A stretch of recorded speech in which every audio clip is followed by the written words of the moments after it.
2020년 10월 5일 월요일 새벽 예배를 시작하겠습니다. 다 같이 사도신경으로 우리의 신앙을 고백하겠습니다. 나는 전능하신 아버지 하나님, 천지의 창조주를 믿습니다. 나는 그의 유일하신 아들, 우리 주 예수 그리스도를 믿습니다. 그는 성령으로 잉태되어 동정녀 마리아에게서 나시고 본디오 빌라도에게 고난을 받아 십자가에 못 박혀 죽으시고 장사된 지 사흘 만에 죽은 자 가운데서 다시 살아나셨으며 하늘에 오르시어 전능하신 아버지 하나님 우편에 앉아 계시다가 거기로부터 살아있는 자와 죽은 자를 심판하러 오십니다. 나는 성령을 믿으며 거룩한 공교회와 성도의 교제와 죄를 용서받는 것과 몸의 부활과 영생을 믿습니다. 아멘. 다 함께 찬송가 528장을 부르시겠습니다.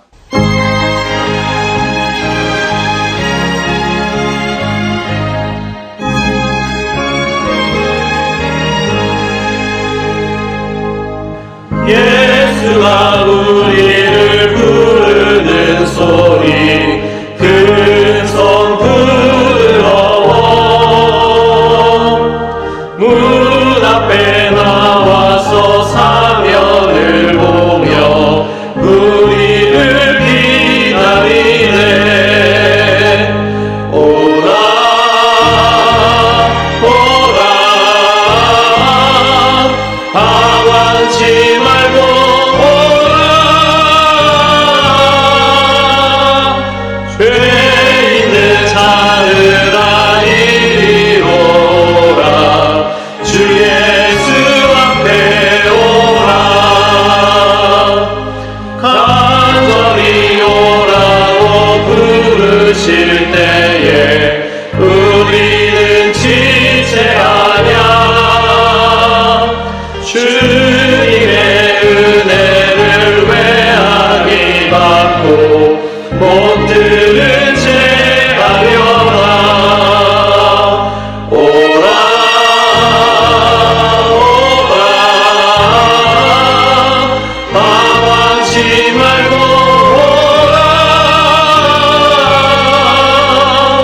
죄 있는 자들아 이리로 오라 주 예수 앞에 오라. 세월이 살같이 빠르게 지나 쾌락이 끝이 나고 사방의 그들이 너와 내 앞에 둘리며 가이우네. 오라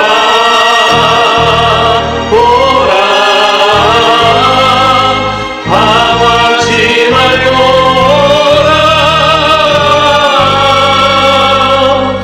죄 있는 자들아 이리로 오라 주 예수 앞에 오라. 우리를 위하여 예비해 두신 영원한 집이 있어. 죄 많은 세상을 떠나게 될 때 영접해 주시겠네. 오라 오라 방황치 말고 오라 죄 있는 자들아 이리로 오라 주 예수 앞에 오라.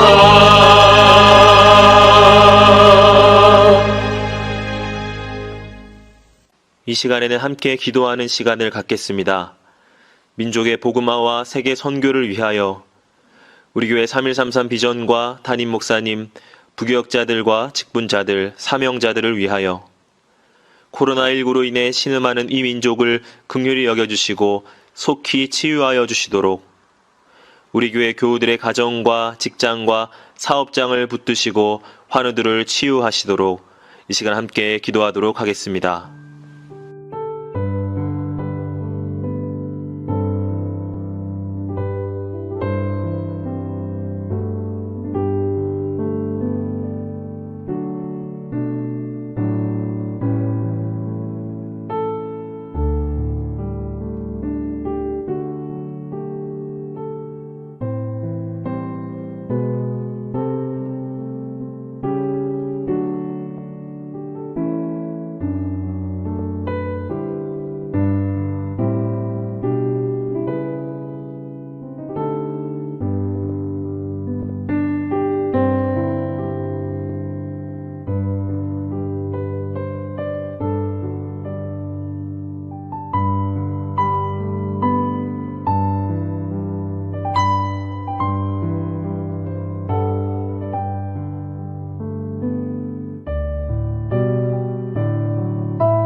오늘 하나님께서 우리에게 주신 말씀은 여호수아 4장 1절에서 9절입니다. 그 모든 백성이 요단을 건너가기를 마침에 여호와께서 여호수아에게 말씀하여 이르시되 백성의 각 지파에 한 사람씩 12사람을 택하고 그들에게 명령하여 이르기를 요단 가운데 제사장들의 발이 굳게 선 그곳에서 돌 12를 택하여 그것을 가져다가 오늘 밤 너희가 유숙할 그곳에 두게 하라 하시니라. 여호수아가 이스라엘 자손 중에서 각 지파에 한 사람씩 준비한 그 12사람을 불러 그들에게 이르되 요단 가운데로 들어가 너희 하나님 여호와의 궤 앞으로 가서 이스라엘 자손들의 지파수대로 각기 돌 1개씩 가져다가 어깨에 매라. 이것이 너희 중에 표징이 되리라. 후일에 너희의 자손들이 물어 이르되 이 돌들은 무슨 뜻이냐 하거든 그들에게 이르기를 요단물이 여호와의 언약궤 앞에서 끊어졌나니 곧 언약궤가 요단을 건널 때에 요단물이 끊어졌으므로 이 돌들이 이스라엘 자손에게 영원히 기념이 되리라 하라 하니라. 이스라엘 자손들이 여호수아가 명령한 대로 행하되 여호와께서 여호수아에게 이르신 대로 이스라엘 자손들의 지파의 수를 따라 요단 가운데에서 돌 12를 택하여 자기들이 유숙할 곳으로 가져다가 거기에 두었더라. 여호와께서 또 요단 가운데 곧 언약궤를 맨 제사장들의 발이 선 곳에 돌 12를 세웠더니 오늘까지 거기에 있더라. 아멘.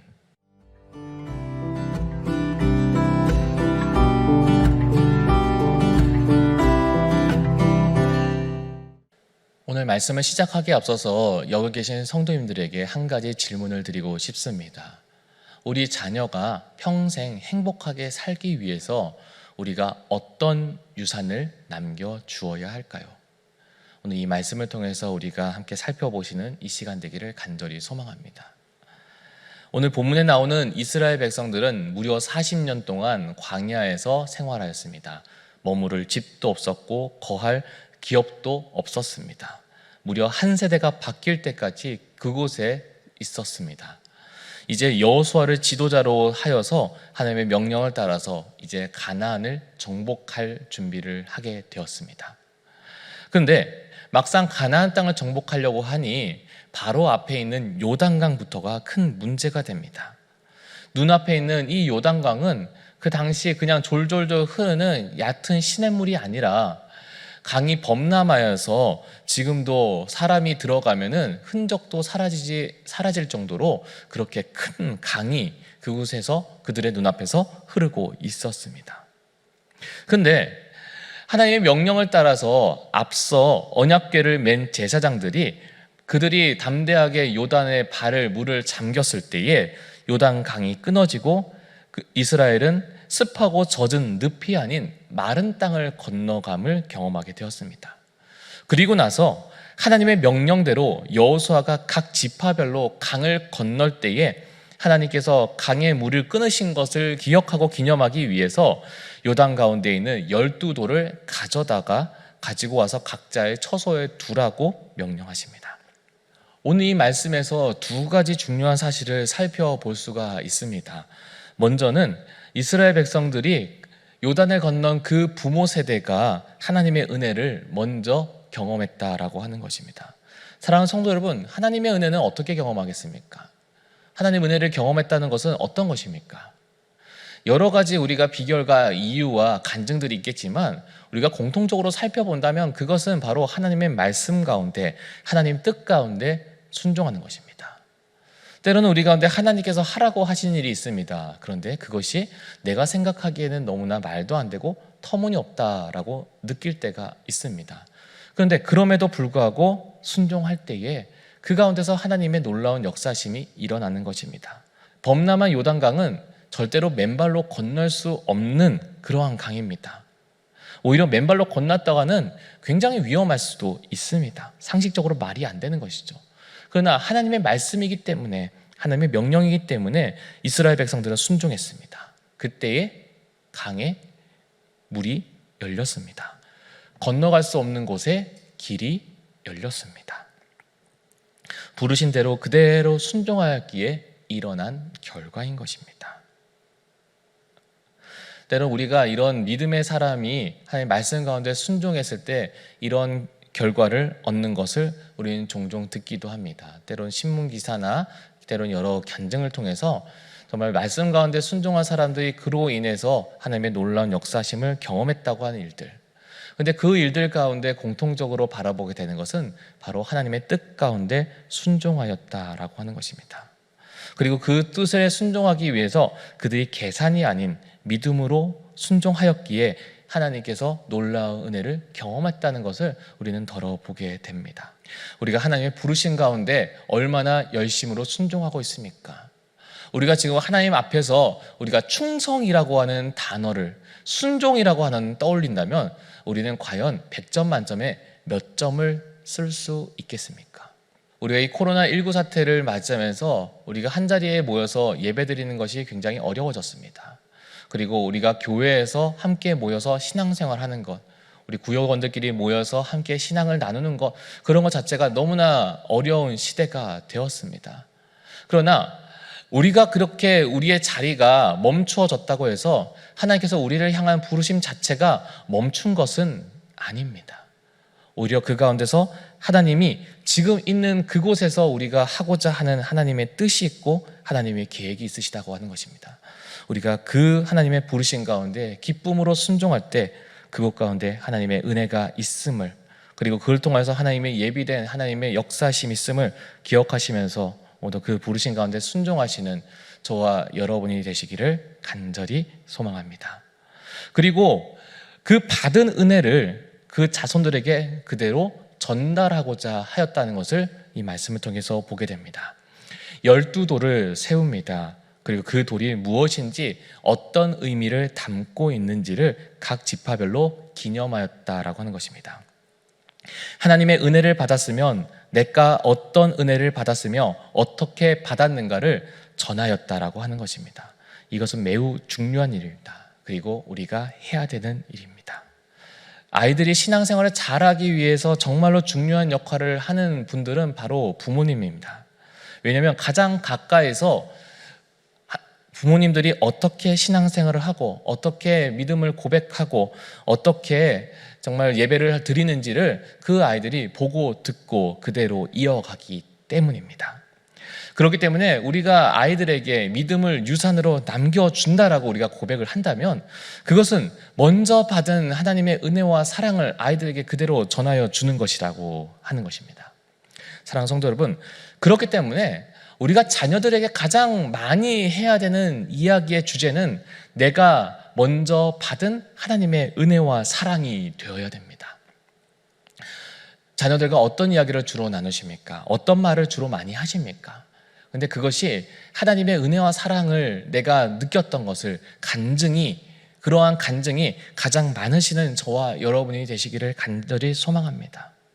자녀에게 예배를 드리는 기쁨이 얼마나 큰지를 나누어 주시고 기도 응답의 기쁨이 얼마나 강력한지를 나누어 주시고 그리고 한 생명을 살리는 일이 얼마나 기쁜지를 우리가 아이들에게 전하여 줄 때에 자녀들은 그것을 보고 듣고 배우면서 그 부모님의 믿음을 그대로 따라간다라고 하는 것을 우리가 이 말씀을 통해 기억해야 된다는 것입니다. 사랑하는 성도 여러분, 이스라엘 백성들이 왜 12돌을 세웠습니까? 그 이유는 그들이 그것을 통해서 하나님의 은혜를 기억하기 위해서입니다.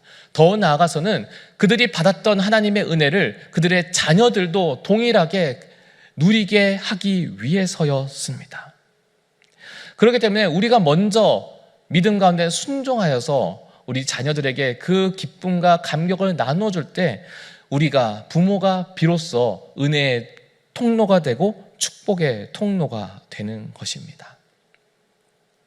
요즘 이 코로나19 사태 때문에 우리 자녀들이 거의 대부분이 집 안에만 있습니다. 이럴 때에 우리가 부모로서 무엇을 해주어야겠습니까? 자녀가 좋은 대학 가는 거 중요합니다. 자녀가 사회적으로 성공하는 것 정말로 중요합니다. 그런데 그 아이들이 일평생 하나님을 떠나지 않는 것이 그 어떤 것보다 가장 중요합니다.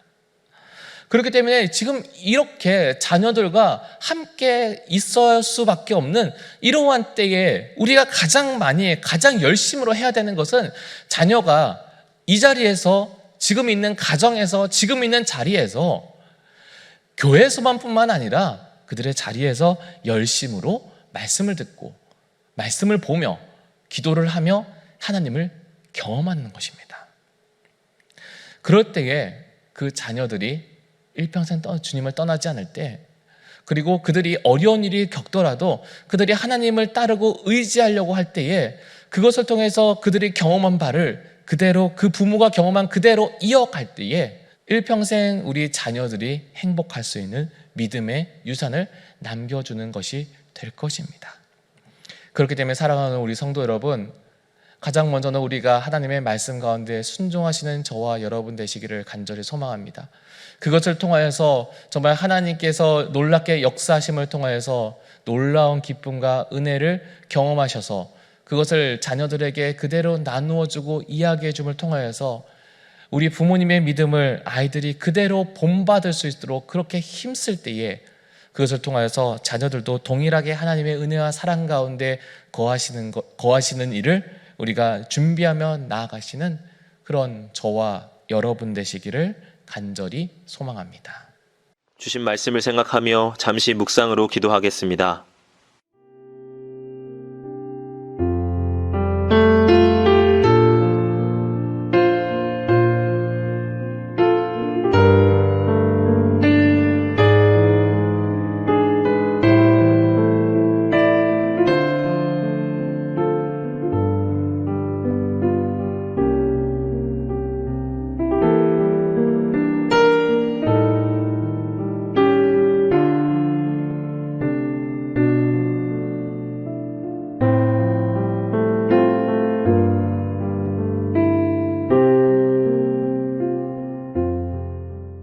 다 같이 주기도문으로 예배를 마치겠습니다. 하늘에 계신 우리 아버지, 아버지의 이름을 거룩하게 하시며 아버지의 나라가 오게 하시며 아버지의 뜻이 하늘에서와 같이 땅에서도 이루어지게 하소서. 오늘 우리에게 일용할 양식을 주시고 우리가 우리에게 잘못한 사람을 용서하여 준 것 같이 우리의 죄를 용서하여 주시고 우리를 시험에 빠지지 않게 하시고 악에서 구하소서. 나라와 권능과 영광이 영원히 아버지의 것입니다. 아멘.